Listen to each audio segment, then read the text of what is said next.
Ahora sí Ahora está parece que grabando. sí. Sí, Perfecto. por favor, Bien. Sí, eso me han dado. a ver si lo publica después. Ya, perfecto. Continuamos. Ya, perfecto. Bien, Doctora, entonces, gracias. En el clase, por de favor, nada, gracias. de nada. Bien, entonces, como comentaba, medicina nuclear es una técnica diferente a las que ya conocemos como tomografía, resonancia. eh, Aquí el paciente se va a convertir en la fuente radiactiva. ¿Por qué? Porque se le va a administrar de materia radiactiva. Bien, entonces el paciente, como se va a incorporar la sustancia radiactiva, se va a concentrar en algunas regiones de su cuerpo que ha sido motivo, o sea, se ha elegido el fármaco con el radioisótopo, se ha preparado, se le ha inyectado, se espera el tiempo que se captura en cada región de su cuerpo y luego va a pasar al equipo para adquirir la imagen. Entonces, todo ese procedimiento en algunos casos puede demorarse 3 horas, en algunos 2 horas, en algunos media hora, en algunos es de inmediato, o sea, se está inyectando y se está adquiriendo la imagen, como son los estudios de riñón, algunos casos también de corazón, etcétera. Entonces, cada protocolo clínico tiene su procedimiento propio para la adquisición de imágenes. Entonces, gran parte de estas técnicas de adquisición de imagen es con el fin de diagnóstico. Algunos, como les comentaba, también se utiliza algún radioisótopo para terapia. El más conocido, yodo 131. Pero ahora hay más radioisótopos que se están utilizando para aplicaciones de tratamiento, como es el litrio 90, el lutecio 177. Esto del lutecio es una novedad para nosotros. O sea, ya hemos importado en un área privada lutecio 177 y ya se ha aplicado a pacientes. Es para problemas neuroendocrinos. Entonces, para cáncer neuroendocrino, páncreas, entonces ya se está administrando y se está viendo que está teniendo mucho éxito y en los países desarrollados ya han empezado hace 7 años y los resultados son buenos. Y dentro de América Latina, el que ya ha iniciado hace tiempo, o sea, hace unos años, 4 o 5 años, es Brasil, Chile. Y nuestros pacientes, o sea, las personas, es un tratamiento caro, pero había personas que podían hacerlo y viajaban a Chile, o sea, peruanos que viajaban a Chile para este tratamiento. Pero por la pandemia, como no ha habido vuelos, todo ha sido muy restringido de salidas del país, etcétera. Entonces estos pacientes se han visto obligados a pedir que existe ese tratamiento en el Perú. Entonces, como ustedes también saben, todos por lo que he visto son personas que ya tienen cierta trayectoria en este campo de medicina, del campo de cómo está la salud en el Perú. No es fácil implementar todo este el tratamiento, diagnóstico en un hospital público por toda la logística, lo complicado que es, los procedimientos, etcétera. En cambio, en el privado es mucho más rápido. Entonces, eso se ha hecho en el sector privado y ya se ha pedido todas las autorizaciones que debe dar la autoridad local, que es la OTAN, y también todo se ha implementado en este servicio de medicina nuclear y ya se ha dado varios tratamientos con lutecio 177.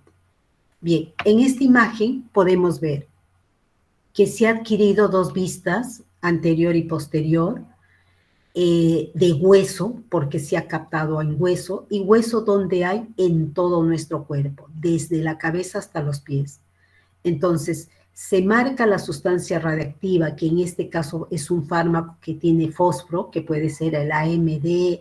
El AMD es un nombre técnico, que es un fosfato, que al mezclarse con el tecnecio va a se mezclan muy bien, o sea, que le dicen está bien ligado, entonces se administra y esa sustancia se va a ir en todo el cuerpo, pero donde va a quedarse mayor cantidad va a ser en las zonas metastásicas, ¿no?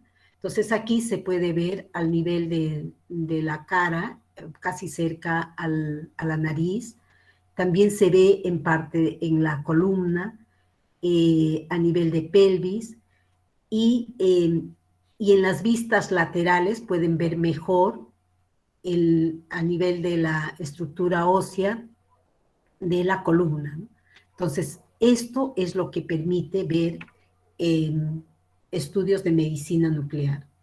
Entonces, hasta este momento les he dicho que se administra al paciente y eso se va a alojar en el paciente y de ahí va a salir los fotones, o sea, la radiación del paciente, y eso lo vamos a capturar con el equipo. Entonces, ahora me permito preguntar. Entonces, a ver, Percy, ¿el equipo emite radiación?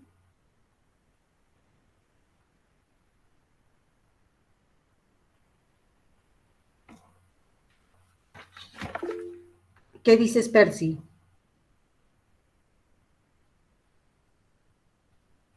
No está Percy, creo. No, sí, dígame, doctora, ¿le escuché? Sí, con lo poco que hemos hablado de lo que es la práctica de medicina nuclear, pregunto, ¿el equipo emite radiación? El equipo no, porque es un detector de lo que emite la radiación del radiofármaco. ¿Y el radiofármaco dónde está? Dentro del cuerpo del paciente. O sea, el paciente es el que emite, ¿no es cierto? Así es. Del paciente van a salir los fotones. Bien, bien. Entonces, continuamos. Entonces, en medicina nuclear no se realizan los cálculos por el equipo. O sea, el que emite la radiación no es el equipo. Mientras que hace un momento hablaba el compañero, el ingeniero electrónico, que nos comentaba que habían tenido que hacer, Edward Cabrejos, que nos decía que habían tenido que reestructurar la infraestructura en radioterapia porque el equipo de una marca emitía más radiación o estaba más alejado a la pared y necesitaba un blindaje, pero otro equipo necesitaba otra ubicación y por lo tanto se tenía que hacer nuevo cálculo y esas paredes necesitaban más blindaje. Bien, así es para radioterapia, porque el equipo emite la radiación y cada vez que emite radiación pueden atravesar las paredes y podemos estar irradiando a los vecinos, arriba, abajo, de acuerdo al lugar donde se ha localizado ese equipo, ¿no? Bien, entonces, en medicina nuclear, el cálculo de blindaje se hace generalmente donde está la fuente radiactiva, donde está en el cuarto caliente, donde está en el paciente, donde está ubicado el paciente en tales lugares. Entonces, en función de eso, se hacen los cálculos para ver las áreas donde va a estar el paciente. También va a tener unos baños especiales para pacientes, esa área va a ser controlada, entonces vamos a clasificar áreas controladas, supervisadas, etc. Bien, entonces medicina nuclear utiliza materiales radiactivos tanto para diagnóstico como tratamiento. Y lo que se busca son imágenes de la función y estructura de los órganos, o sea, funcionamiento y la morfología, la estructura de los órganos. Entonces, en esas imágenes que hemos visto, ahí ya el médico puede rápidamente detectar que hay lesiones en unos sectores del cuerpo humano, de la parte ósea, ¿no? Del esqueleto, del paciente. Entonces, y puede determinar si tiene metástasis, si tiene solo una zona de captación, etc. Entonces, con este resultado, los médicos tratantes, que generalmente sí es cáncer, que la mayoría de aplicaciones de medicina nuclear es para cáncer, ya pueden determinar que quimio, radioterapia, o sea, el tratamiento adecuado para el paciente. Entonces, medicina nuclear relativamente se da pequeñas cantidades de material radioactivo para diagnosticar y tratar las enfermedades. Y los radiofármacos son sustancias que se localizan en órganos específicos, como pueden ser hueso, tejido o algún órgano, ¿no? Como riñón, corazón, etc. Profesora, Estos radiofármacos, dime, disculpe que la interrumpe, una pregunta. sí. ¿Cómo hacen que los radiofármacos se localicen exactamente en los órganos que uno quiere estudiarlo? ¿Es porque los inyectan directamente ahí o cómo lo hacen? Bien, es en forma intravenoso, o sea, en el brazo generalmente la inyección, pero esa, digamos, selectividad de irse a riñón o a hueso es por el fármaco. O sea, es Mm. como un químico que tiene afinidad con el órgano. Ah, ok, ok, ok. Entonces, al entrar por el brazo, por la vena del brazo intravenoso, eso va a caminar, también se recomienda, de acuerdo a cada protocolo clínico, que ingiera mucho líquido. Entonces así también se ayuda como a distribuir por todo el cuerpo y se va a ir por todo el cuerpo, pero por la sangre, ¿no? A través de la sangre. Entonces, donde se va a quedar es en las zonas, de acuerdo al fármaco, que se va a alojar, ¿no? En las zonas, si es hueso, se va a quedar en el hueso. Pero ¿dónde más? Porque hueso hay en todo el cuerpo, en todo el hueso, no. Se va a quedar en mayor proporción donde hay cáncer. Ah, ok. Ok, profesor, gracias. Bien, entonces, estos radiofármacos más usados en medicina nuclear pueden ser detectados externamente por tipos especiales de cámaras gamma o PET. Entonces, los detectores pueden ser los SPEC, cámaras gamma o SPEC, y PET, pero cada uno de ellos, no, o sea, no es lo mismo usar cámara gamma o PET. ¿Por qué? En el caso de las cámaras convencionales gamma o SPEC, es para radioisótopos de energías de 300, como máximo 364 keV, que sería la del yodo. Si quisiéramos usar para radioisótopos de más energía, en el caso del PET es para radioisótopos emisor de positrones, pero el positrón no va a existir mucho tiempo, o sea, a corto tiempo y a corta distancia se va a encontrar con electrones y se van a aniquilar y van a salir dos fotones de 511 keV. Y para esa energía no están preparadas las cámaras gamma. Si se quisiera acondicionar lo que alguien dijo, se puede como el refurnish, o sea, como repotenciar la cámara gamma para estudios PET, se podría, pero hay que cambiar los cristales, y dos detectores mínimo para poder detectar los fotones que se van a producir por la emisión de positrones. Entonces, no es tan sencillo eso. Por lo tanto, ya existen estas dos tecnologías, dos equipos diferentes. Uno es el SPEC para energías bajas, para tecnesio y yodo, que es de más energía, el yodo. Y en el caso de el PET, Positron Emission Tomography, es para equipos que van a recepcionar energías de ese orden, de 511 keV, pero además dos fotones a la vez, porque se va a aniquilar el positrón con el electrón y van a salir dos fotones en sentido opuesto. Entonces debe haber detectores por ambos extremos, pero como va a haber muchas emisiones de esos fotones, es mejor para tener más eficiencia que haya detectores en todo el anillo, no solo dos detectores, sino muchos para que sean captados más fotones. Entonces, las cámaras gamma trabajan conjuntamente con computadoras para formar imágenes que proporcionan datos e información acerca del área del cuerpo que está siendo revisado, ¿no? Examinado. Las cantidades de radiación de un procedimiento de medicina nuclear es comparable con la recibida durante algunos exámenes diagnósticos de rayos X. Sabemos que en rayos X, la radiación, rayos X convencional, es poquita. En medicina nuclear es un poco más, como el equivalente de 5 placas, 10 placas de rayos X.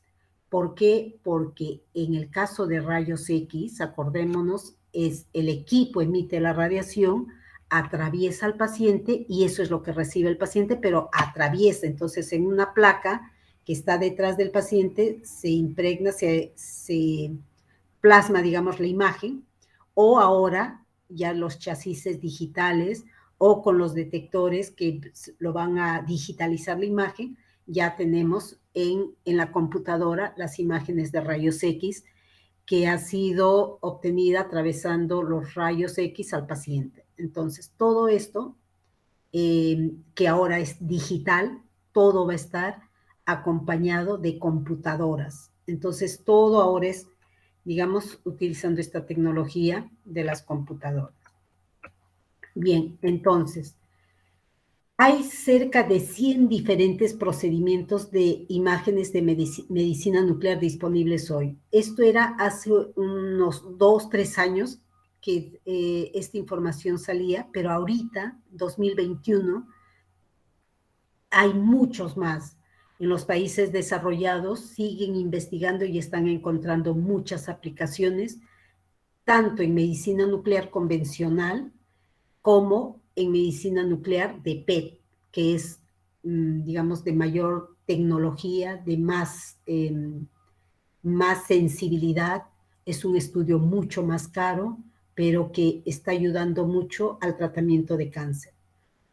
Las aplicaciones comunes de medicina nuclear incluye diagnóstico y tratamiento de hipertiroidismo, pruebas de estrés cardíaco para analizar el funcionamiento del corazón, exámenes de hueso para evolución de metástasis, exámenes de pulmones para coágulos de sangre, procedimientos para diagnosticar el funcionamiento anormal u obstáculos en el riñón, hígado, vesícula. También es para ver obstrucciones en el sistema linfático o por ejemplo, en las glándulas lacrimales, o también para ver los ganglios centinela, o para ver estudios de obstrucción a nivel de gastrointestinal y así, ¿no? Entonces hay muchos estudios que se pueden hacer en medicina nuclear. Actualmente el 80% se hace más para ver metástasis de hueso.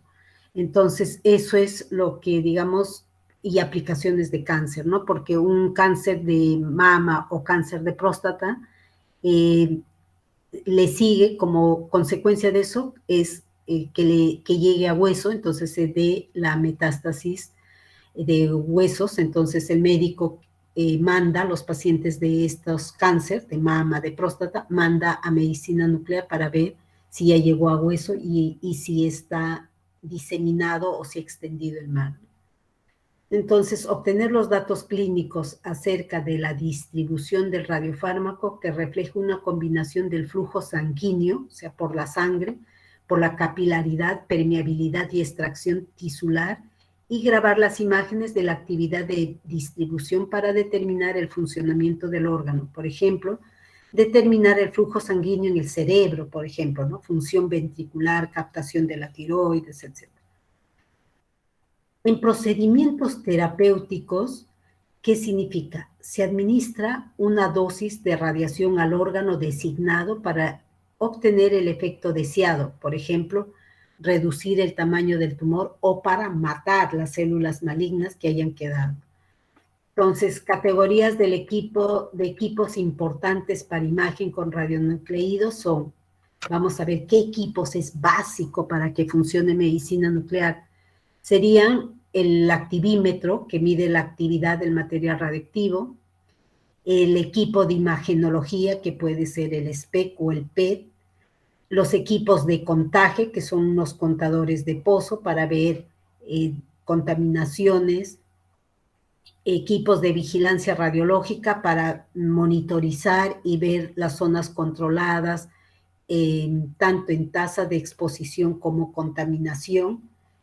En los equipos de contaje es para ver, o sea, puede ser un fototubo o puede ser unos detectores semiconductores, como es un detector de ganglio centinela, que son unos detectores pequeñitos que pueden ver cuentas, que va a reflejar en cuentas donde hay material radiactivo.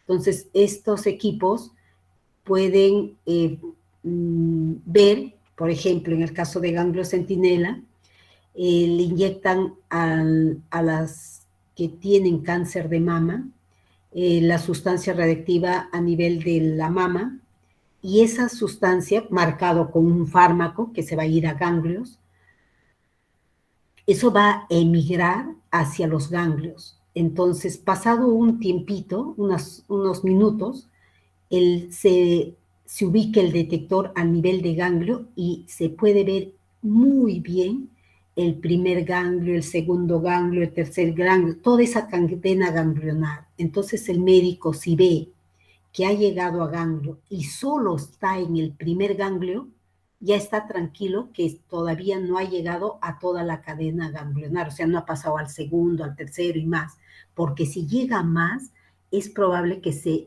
extienda el cáncer mucho más rápido. Si se ha quedado en el primero, toma esa muestra para ver qué tejido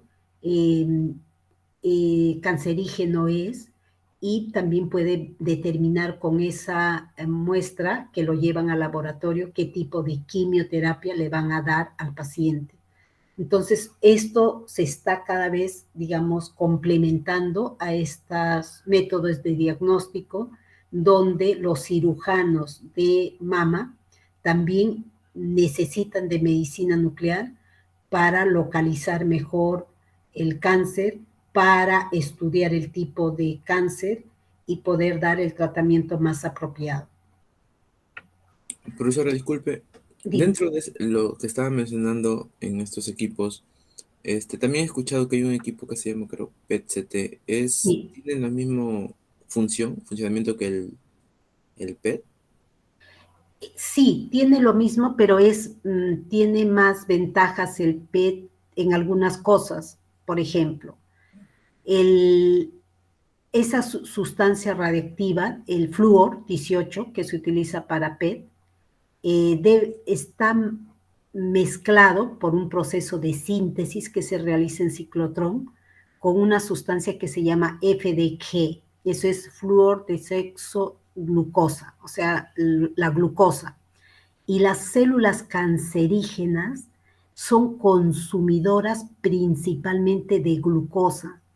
Entonces, al ingresar este radiofármaco, los más hambrientos, digamos, de esta sustancia van a ser las células cancerígenas. Entonces, al comerse ese radioisótopo y luego el equipo adquiera las imágenes, va a ver perfectamente dónde están las células malignas, y con la ayuda del CT, porque estos PETs ahora están saliendo PET-CT, o sea, dos equipos en uno. Entonces también, aparte que ve dónde están las células malignas, también va a poderlo localizar exactamente en qué región está. Entonces, así va a dar el tratamiento más apropiado y también va a servir para seguimiento. ¿Qué significa eso? Una vez que ya detectó el cáncer, que le están dando el tratamiento de quimioterapia o radioterapia, después de un número de sesiones, nuevamente mandan a PET para que nuevamente analicen cómo está el cáncer. Entonces pueden evaluar la imagen anterior, o sea, antes del tratamiento, con la imagen después del tratamiento, y pueden ver si esa quimio está funcionando porque se ha reducido el tumor o si no está funcionando. Entonces, como más, digamos, más certero, va a ser el tratamiento que le van a dar, y no como antes. Antes lo que sucedía, hoy también actualmente, ¿no? Porque PET hay poquitos y es un estudio muy caro. Entonces el médico lo que hace es evalúa con todas las herramientas que tiene y le dan una cantidad de sesiones de quimioterapia, pero casi a ciegas, porque después de varias sesiones quiere ver cuánto, si está mejor o está igual que antes o peor. Entonces mandan a tomografía, pero tomografía no tiene ese nivel de sensibilidad porque el PET sí lo tiene, porque esta glucosa es lo que va a ser consumida por las células malignas y sí le va a dar mejor información. Entonces, más tempranamente pueden ver si está siendo efectivo ese tratamiento. Por lo tanto, sí, la tecnología de PET es quizás mejor que una de medicina nuclear para algunas aplicaciones, como sería el cáncer. En cambio, medicina nuclear convencional quizás no logra tener esa sensibilidad que lo tiene el PET.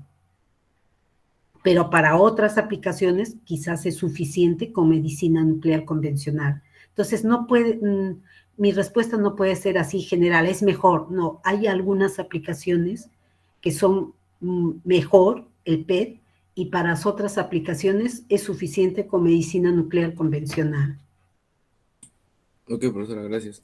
Además, también nosotros estamos viendo, o sea, nuestra especialidad para qué es, no es ver imágenes clínicas, no es estudios o el tratamiento, no, eso es del médico, ¿no? De los especialistas, médico nuclear, oncólogo, el tratante de quimioterapia, radioterapia, etc.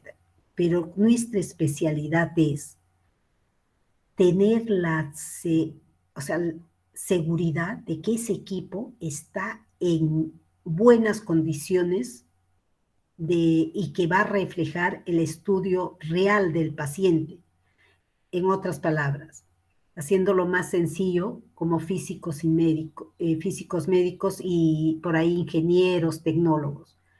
Sabemos que los equipos pueden tener fallas y podría salir en las imágenes unas zonas, unas lesiones que no son reales, lo que hablamos, lo que digamos, se conoce como los falsos positivos o los positivos negativos, es decir, que podrían considerarse lesiones cuando no es real, es falla del equipo. O no hay lesión y el equipo está mal en algunos sectores y no logra captar, y podríamos decir, no hay ninguna lesión y es falla del equipo. Entonces, eso debemos evitar nosotros, ¿cómo? Cumpliendo nuestro trabajo de evaluar haciendo los controles de calidad a los equipos. Entonces, así como estoy hablando solo de equipos, también vamos a hablar de dosimetría, que es otra parte que nos corresponde. Entonces, no podemos, digamos, permitir que se irradie innecesariamente al paciente porque está mal el equipo. Es decir, hay contaminación, ha salido mal el estudio. Ya, mañana que vuelva, que otra vez le inyecten y ya se haga el estudio. No, eso se tiene que evitar. Entonces, y ahora que están viniendo los equipos de doble modalidad, o sea, SPECT-CT, PET-CT, va a recibir el paciente más radiación por el SPECT, o sea, por esa sustancia que se le administra, y por el CT. Entonces, eso también tenemos que ser vigilantes de que no se haga abuso de esa cantidad de radiación que se le va a administrar al paciente. Para eso también. Flúor es más energético, tecnecio es menos energético. También estar vigilantes que de repente hay estudios que basta con medicina nuclear convencional y no ha habido necesidad que pase por un estudio de PET que es más energético.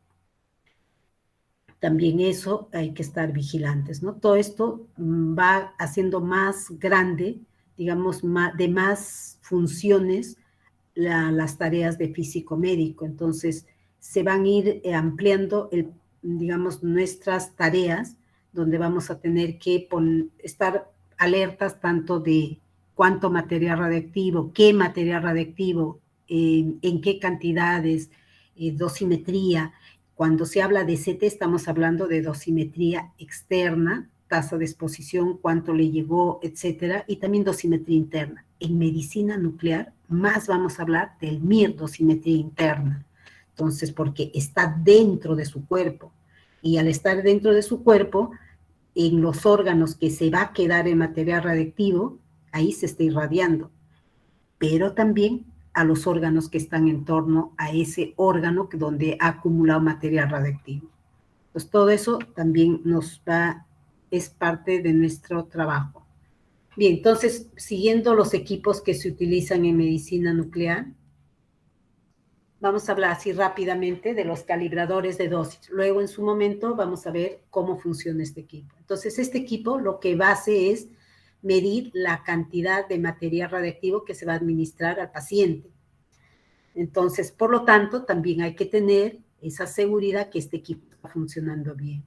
Esto es un modelo un poco antiguo, donde el contador en la cámara de ionización eso sí sigue siendo igual para los equipos modernos, los antiguos. Esto es del 2010, este equipo. Entonces, es así. Pero lo que, digamos, la novedad de ahora es que ya no es así de teclado, sino ahora es con touchpad, ¿no? O sea, para la pantalla, todo es ya con el dedo, se da las órdenes, como las computadoras que ahora tenemos, ¿no?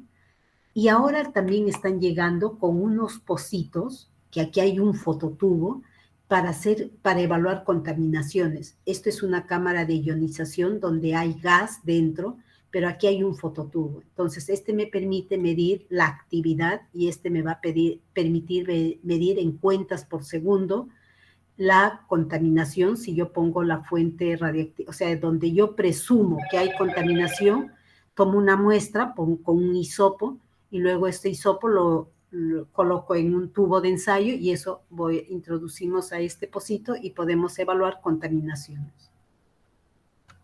Bien, entonces, ya hemos visto el que mide la actividad, ahora vamos a ver los equipos que ven imágenes, que pueden evaluar imágenes, ¿no? O sea, captan fotones y se va a traducir en imagen. Entonces, estos equipos de imagen y contadores de medicina nuclear están en dos grandes categorías. Uno son equipos de cintilación o de centelleo, incluyendo las cámaras gamma como las sondas y contadores de pozo.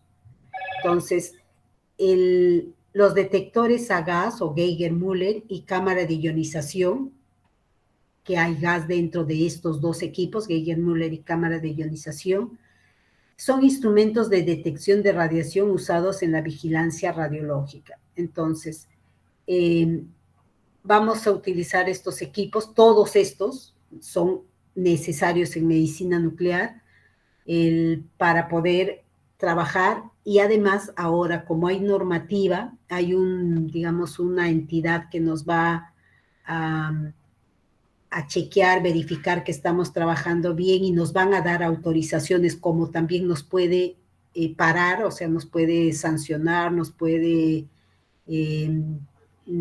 detener las actividades si no se cumple. Entonces, y tiene toda el respaldo por una ley, la 28028, que es de la OTAN, o sea, está, digamos, validado por esta ley, entonces ellos tienen autoridad para darnos todos los permisos o quitarnos si no se cumple, ¿no? Entonces, estos son los equipos que nos van a pedir que estén bien calibrados, que se tenga. Si no se tiene, si no tenemos un Geiger-Müller, no nos van a dar la licencia. Si no tenemos el activímetro, menos. Y si no tenemos cámara gamma, entonces no funcionaría medicina nuclear. Bien, entonces los equipos de contagio son de varios tipos, incluyendo las cámaras de ionización, los contadores proporcional, los tubos Geiger-Müller y detectores de centelleo. Los usados para varias tareas, incluyendo mediciones de tasa de dosis del ambiente, mediciones de contaminación, contagio de muestras y mediciones de bioensayos, ¿no? Entonces, por ejemplo, bioensayos vamos a suponer que hay sospechas que un operador se llaman a los que administran material radiactivo, que pueden ser los tecnólogos médicos o los médicos. Ellos son los que sacan licencia de operador. Entonces, vamos a suponer un operador que trabaje 10 años y que tiene mucho tiempo, ha estado administrando yodo. Entonces, hay posibilidades de que haya absorbido gases radiactivos del yodo 131.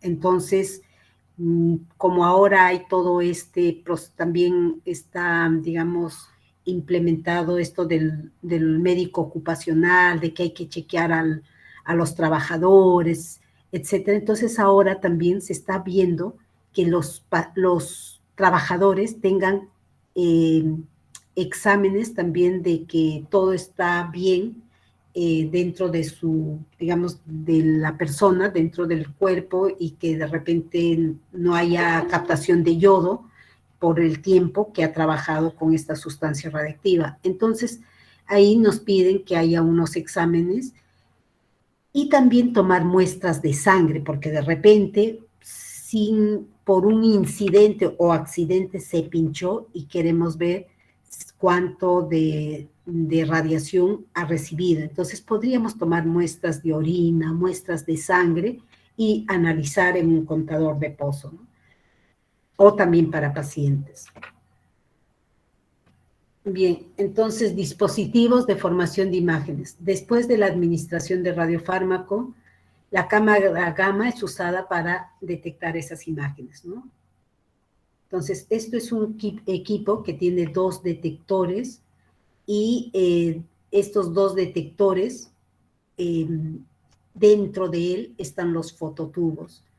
Lo primero, la cara del detector es un colimador. Detrás del colimador se encuentra el cristal, primero el cristal, y después del cristal están los fototubos, y pegado a los fototubos, cada fototubo está conectado a una electrónica. Entonces, que va a consistir en un alto voltaje para alimentar esos fototubos, y también a unas conexiones de la señal que va a recibir del paciente, o sea, ya va a ser electrónico, unos pulsitos de corriente, y eso ya va a ir a digitalizarse, esos pulsos. Primero se va a preamplificar, luego se va a amplificar, luego se va a analizar para ver si es escáter o es efecto fotoeléctrico, y después ya se digitaliza esa imagen y luego ingresa a la computadora ya como imagen. Bien, como tiene 2 detectores, entonces es más rápido la adquisición, porque puede adquirirse vista anterior con un detector y el otro vista posterior. Entonces, al tener 2 detectores, el tiempo de adquisición de imagen se va a reducir. Y como decíamos al inicio, todos estos equipos ahora están conectados a computadoras, donde en la computadora ya es imagen digital, entonces ya se puede ver en el plano bidimensional o en el plano tridimensional los órganos, ¿no? El órgano de interés. Ya se puede almacenar, ya se puede grabar, ya se puede imprimir, etcétera, o mandar a su médico tratante por la red, o guardarlo en el PAC. Todo lo que ya sabemos, también medicina nuclear, todo se puede hacer similar a las otras técnicas de diagnóstico. Entonces, los principios de detección, ¿cuáles son? Primero, el radionucleido, que ya está incorporado en el paciente, va a emitir un fotón de energía discreta que puede ser total o parcialmente absorbida o completamente evitada por un detector de centelleo. Entonces, si el rayo gamma es absorbido, el detector de centelleo convierte la energía del fotón en un destello de luz o en un centelleo de luz. O sea, todos los fotones, al chocar con el cristal, es porque ya han pasado el colimador. El colimador es el primer filtro, digamos. Por ahí van a pasar los fotones, algunos van a ser rechazados porque cayeron justo en el plomo, porque ese colimador tiene unos agujeros y entre agujero y agujero hay unos tabiques de plomo. Entonces, si choca el fotón en el plomo, no va a pasar. En cambio, si llega al agujero, eso sí va a pasar. Entonces, al chocar esos fotones, los que han atravesado el colimador, llegan al cristal, ahí se va a dar ese centelleo de luz. Entonces, va a haber más centelleo cuanto más fotones ingresen. Menos centelleo de luz cuanto menos fotones ingresen. Entonces, sabiendo eso, pregunto, si hay muchos fotones de luz y eso está saliendo del paciente, pregunto, ¿eso significa que el paciente tiene buena actividad o poca actividad de material radiactivo? A ver, eso pregunto a Edward. ¿Qué dices, Edward?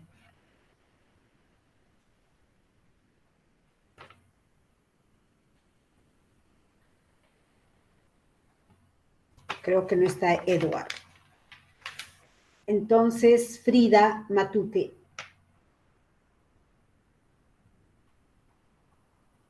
Frida. Sí, profesora. Así va a ser la clase, ¿eh? O sea, de repente ustedes, bueno, voy a hacer muchas así preguntas, y las buenas intervenciones voy anotando algunos puntitos, algunas para ver también cuánto se está aprovechando la clase. Entonces, decía, ya vemos que los fotones que salen del paciente va a atravesar el colimador y va a los que logren atravesar por los agujeros, esos van a producir un centelleo de luz en el cristal, al chocar con el cristal. Pregunto, muchos centelleos de luz es que hay muchos fotones que han ingresado. Si hay poquitos, pocos fotones. De eso, ¿por qué? ¿A qué se debe? ¿De dónde están saliendo los fotones de luz?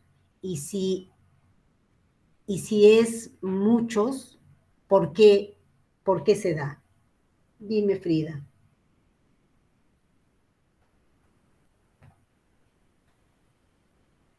Si son muchos los que están saliendo los fotones, es que no hay una atenuación. Ajá. Primero, ¿de dónde están saliendo los fotones?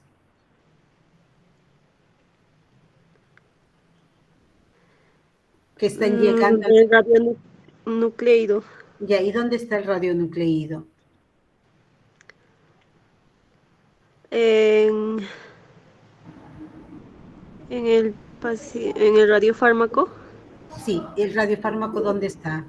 En el paciente. Dentro del paciente, sí. Bien. El paciente es el emisor de fotones y están saliendo muchos fotones. O sea, el paciente es la fuente radiactiva de donde están saliendo los fotones. Si en el cristal hay mucho centelleo de luz, ¿qué significa eso? Que es un... ¿Cómo se diría?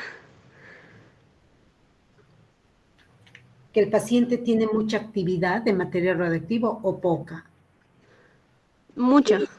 Mucha actividad. Entonces, eso significa que hay muchos fotones que están saliendo del paciente y eso es porque hay mucha actividad en el paciente. Entonces, también eso significa que si hay mucha actividad en el paciente, puede ser la cantidad adecuada o de repente es más de lo que necesita. Entonces, yo le pregunto ahora a... Bien, Frida.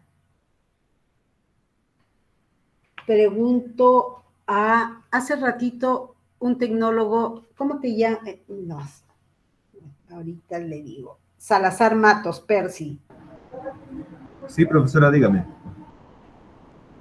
Si hay muchos fotones, mucho material dentro del paciente, ¿eso en algo redunda en el operador, en el tecnólogo médico o no? A ver, la pregunta la entiendo en que puede ser que haya habido ¿cómo le digo? Una sobredosis Sí, o sea, más de lo que necesita. ¿Puede ser? Puede ser, por supuesto. Es Ya, más uno. oneroso Y el dos, paciente. ahora, Uno. protección radiológica con respecto al operador, o sea, al tecnólogo médico que ha administrado. Eh, ¿En algo redunda en su dosimetría personal o en su protección radiológica al operador? Por supuesto, profesora, por supuesto. Exacto. El paciente es un emisor. Inclusive hay que tener cierta distancia del paciente. Hay que tener, cuando ya tiene el radionúcleo. Ajá, Claro que no es mucho, pero hay que tener una cierta distancia el paciente, inclusive. Si usted le ha puesto más de la dosis apropiada, está irradiando más. exacto. Entonces Ya, hay que bien. alejarse más, inclusive. Bien, sí, Edward, perdón, Percy, es verdad, pero hay momentos que no te vas a poder alejar al paciente. Acuérdate que le inyecta y al inyectarle está cerca al paciente porque va a inyectarle en el brazo, o sea, no es inevitable que hay una distancia grande entre paciente y operador. Y eso que acabamos de ver, eso de que si no se ha tenido la cantidad adecuada, si no hace mucho más de lo que realmente necesita el paciente innecesariamente, redunda también en, en protección radiológica para el operador, o sea, en desventaja para el operador, porque también se va a irradiar más. Entonces, al final, no ha sido un buen trabajo. Un buen trabajo es que la cantidad que se va a administrar al paciente debe ser de acuerdo al peso, a la talla, a la situación clínica del paciente, etcétera. Entonces, no es lo mismo que para todos los pacientes voy a inyectar lo mismo. No, así no es. Entonces, es eso, ese criterio que debe haber también en los operadores, porque al final eso también va a ser o sea, también va a repercutir en su dosimetría personal o en su protección radiológica, ¿no? Bien, entonces, el radionucleído emite fotón, hemos dicho, un fotón, pero un fotón por cada, digamos, por cada evento, pero va a haber muchos fotones, ¿no? Porque está saliendo los fotones del paciente y eso lo está detectando el equipo, ¿no? El detector y va a haber ese efecto de centelleo. Si el rayo gamma es absorbido, el detector de centelleo convierte la energía de fotón en un destello de luz. Y luego ese destello de luz es convertido en un pulso eléctrico que es amplificado en el sistema y es posteriormente analizado. Dependiendo de la energía inicialmente absorbida y dependiendo de cómo el operador tiene posicionado el detector de centelleo, el fotón es contado o rechazado. O sea, incluso ingresando ya al detector, o sea, se da el centelleo de luz, se da el pulsito, se da esa amplificación, pero puede ser rechazado. ¿Por qué? Porque va a haber, todos los radioisótopos tienen una energía, tienen un tipo de emisor, bien gamma, beta, alfa, tienen un tipo de emisor, tienen una semivida, o sea, cada radioisótopo tiene unas características propias. Entonces, puede haber, al chocar con el detector o al llegar al detector, puede haber el efecto scatter o el efecto fotoeléctrico. Y el scatter generalmente se dan a bajas energías. Entonces, lo que se hace es, por electrónica, colocar como una ventana que se dice, voy a aceptar todos los fotones de 140 keV, que estén en 140 keV, que es la energía del tecnecio, pero con una ventana de más o menos 10% o 15% o 5%. Y todos los demás voy a rechazar. Entonces, eso se hace con el fin de que no ingrese el efecto scatter que va a quitar calidad de imagen. Entonces, eso se hace por electrónica con el fin de tener la mejor imagen del paciente. Profesora, disculpa que la interrumpa, pero bueno, Sí. ya son las 11 y bueno, al menos Sí, tienen razón. Ya, clase. miren, me he quedado en la diapositiva 20, la próxima, que espero que ustedes me respondan. Yo, en principio, si no hay no han llegado a un acuerdo que sea el martes, entonces será el sábado de las 2 horas y media, porque vamos a hacer corrido, o de repente hacemos el espacio y hacemos así partido para que no haya, digamos, mucha... para Profesora, que se disculpe, aproveche. Dime. más bien no sé Adelante. si nos podría facilitar su número para llegarle al alcance una vez que ya hemos llegado a un consenso. Sí, les voy a poner ahora en el chat y en el Classroom, ¿ya? Sí, por Bien, favor. Jenny. Profesora, Gracias. pero Bien. ¿no sería mejor acordar de una vez acá, ya que estamos todos y no es tan difícil decidir un horario? Sería, creo, mejor, idóneo. Miren, sí, Darle una vez un ahorita horario. en un minuto, para que no se atrasen en la siguiente clase que van a ingresar ahorita. Si lo hacen, bien, por mí, mejor, y ya todos nos Yo creo vamos. que mejor A ver, acordamos. José Luis, ¿sábado o sábado y martes? Dime. Ya, yo sábado y martes. Ya, Yo prefiero y el martes. sábado, todo de una Profesora, vez. pase lista y que cada uno vaya diciendo, a ver, y usted va ordenando mejor. Perfecto. Arpasa, a ver, dime, sábado, O sábado y solo martes. sábado o la otra. José Luis, perdón, Dani Apasa. Dani, Presente, profesora. ya, ¿qué te conviene? ¿Solo sábado o sábado y martes?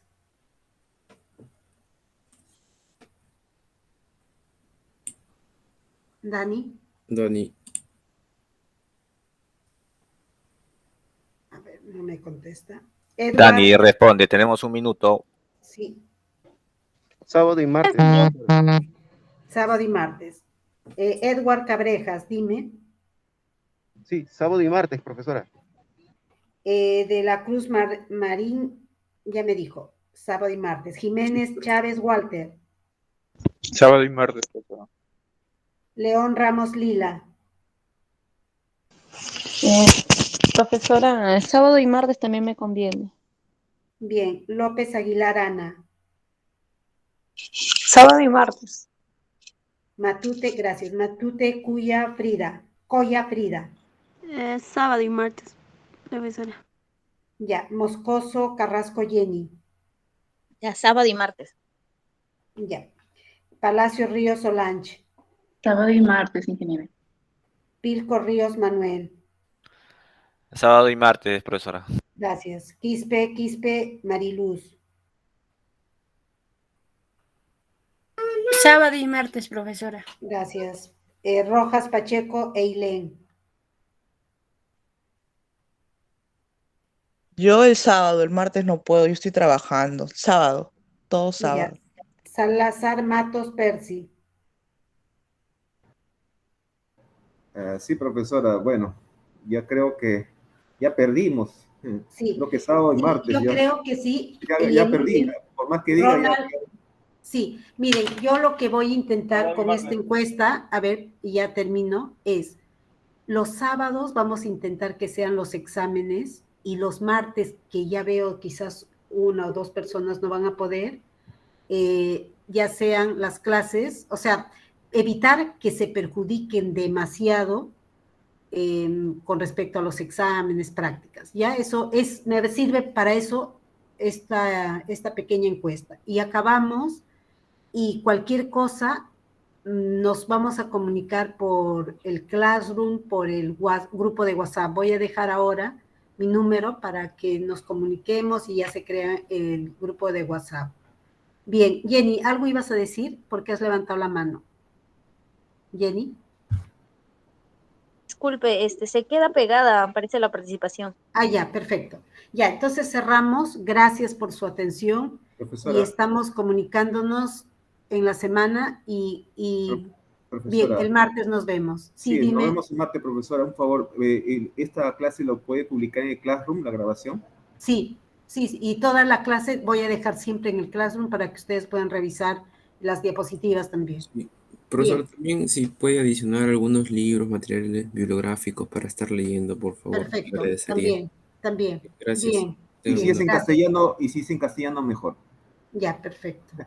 La mayoría es en inglés, pero vamos a intentar buscar también en castellano. Bien. No, es una broma, gracias. Ya, hasta luego. Hasta luego. Gracias.